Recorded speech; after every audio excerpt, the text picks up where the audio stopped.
Cyril enlisted in Brisbane, said that he was a miner, but we really can't work out why. Maybe he had previously been a miner at Gympie in the goldfields. He was 27 years old, so he was a little bit older than most of the ones, but he went to training in Egypt.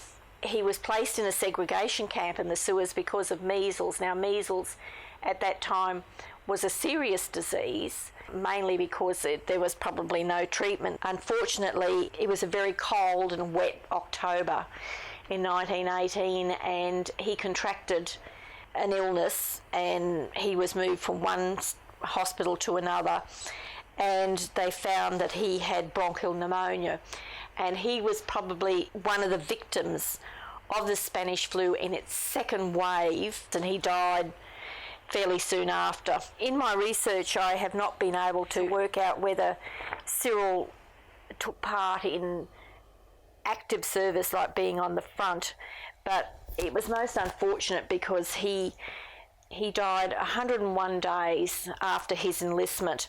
He was buried, like most of the victims, very hastily in the Dury military cemetery. After the war, particularly from Britain, there were many pilgrims who wanted to come and see the place where their children had been put to rest. This was impossible at this particular cemetery. The hospital was now in the grounds of a French lunatic asylum, and the inmates were working around this particular area, so it wasn't deemed safe by the authorities for these pilgrims to come and see their sons' graves. So they decided to reinter them, and there was 444 of them who were reinterred. Cyril was one of them.